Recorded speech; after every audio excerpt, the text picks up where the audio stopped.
नमस्कार, मी शीतल. कशा आहात तुम्ही? तुम्हा सर्वांचं खूप खूप खूप मनापासून स्वागत. तसं तर माझं चॅनल कुकिंगचं आहे, मी रेसिपीज दाखवते.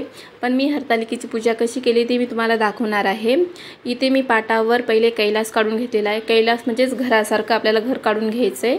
त्याच्यानंतर पाटाच्या मध्यभागी आपल्याला पिंड तयार करायची आहे वाळूची. हे बघा मी अशा प्रकारे केली. अशी तुम्ही साईजला थोडी मोठी केली तरीही चालेल.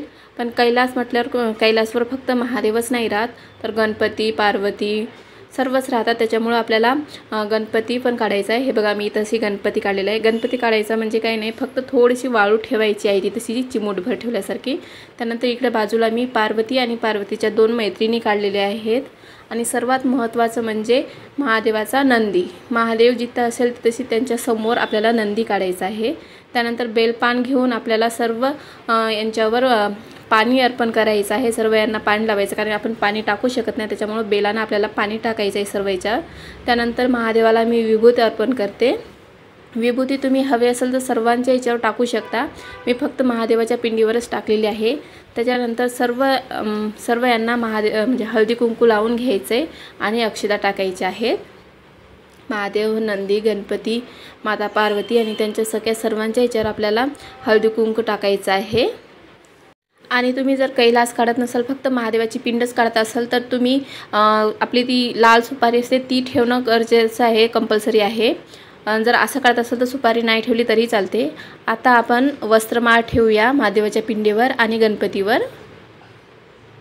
हे बघा अशा प्रकारे आपल्याला वस्त्रमाळ अर्पण करायची आहे. आता यानंतर माता पार्वतीला आपल्याला ओटी भरायची आहे. माता पार्वतीची जे आपलं म्हणजे सामान असते सुहागनचं ते ठेवायचं. त्यानंतर पुष्प अर्पण करायचे आहेत आणि महादेवाला लाल फूल म्हणजे जास्वंदाचं फूल आणि दुर्वा अर्पण करायच्या. त्यानंतर महादेवाला बेल अर्पण करायचं आणि तुमच्याकडे जर पांढरं फूल असेल तर पांढरं फूल अर्पण करायचं आणि धोत्र्याचं फूल. माझं धोत्र्याचं फूल नाही आहे, पण कळी आहे, तर मी कळी ठेवली. त्यानंतर दिवा लावून आपल्याला 5 फळं ठेवायचे आहेत.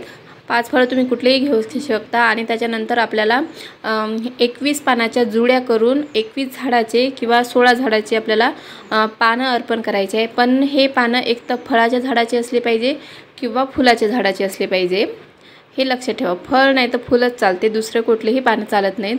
आणि प्रत्येक पानं 21 असले पाहिजे. हे बघा झालेलं आहे. त्याच्यानंतर पुष्प अर्पण करायचं. आणि जर तुमच्याकडे धोत्र्याचं फूल फळ म्हणजे तुमच्याकडे जे अवेलेबल असेल ते तुम्ही ठेवा. माझ्याकडे सध्या नाही आहे, त्याच्यामुळे मी फक्त कळीच ठेवलेली आहे. त्याच्यानंतर घंटी फिरवून घ्यायची. आता पंचामृत, पाणी आणि प्रसादाला तुम्ही जे केलं ते, उपवास असल्यामुळे मी काही अन्न केलं नाही आहे, त्याच्यामुळे मी खडी साखर आणि खोबरं आणि गूळ ठेवलेला आहे. त्याच्यानंतर आपल्याला छान अगरबत्ती लावून घ्यायची, छान फिरवून घ्यायची आणि धूप लावायची आहे आपल्याला. आता धूप लावून घेऊया. आणि तुमच्याकडे जर पुस्तक असेल तर तुम्ही पुस्तक वाचू शकता, जर नसेल तर फक्त आरती घेतली तरीही चालेल. हे बघा धूप लावून झालेले आहे. माझ्याकडे हरतालिकेचं पुस्तक आहे, त्याच्यामुळे मी पुस्तक वाचून घेते. पुस्तक वाचल्यानं हरतालिकेची पूजा पूर्ण झाल्यासारखी वाटते, त्याच्यामुळे मी पुस्तक वाचून घेते. आणि पुस्तक वाचल्याच्या नंतर आरती घ्यायची आहे आपल्याला. कापूर लावून छान आरती करून घ्यायची. आरती झाल्याच्या नंतर तुम्ही जो प्रसाद ठेवलेला आहे पुढे खडी साखर होतो ते आपल्याला अर्पण करायचं आहे आणि ते दाखवायचं आहे. ते दाखवल्याच्यानंतर तुम्ही पाया पडून तुमच्या मनातली इच्छा मागू शकता. आणि अशा प्रकारे आपला हरतालिकेचा व्रत पूर्ण होतो. आणि ही पूजा आपल्याला रात्रभर अशीच ठेवायची आहे. आणि दुसऱ्या दिवशी म्हणजे सकाळी आंघोळ करून जेव्हा आपण देवपूजा करतो तेव्हा तुम्ही ही पूजा काढू शकता. तर कशी वाटली तुम्हाला ही पूजा? आवडलीच तर लाईक, शेअर आणि कमेंट नक्की करा. Bye and thank you.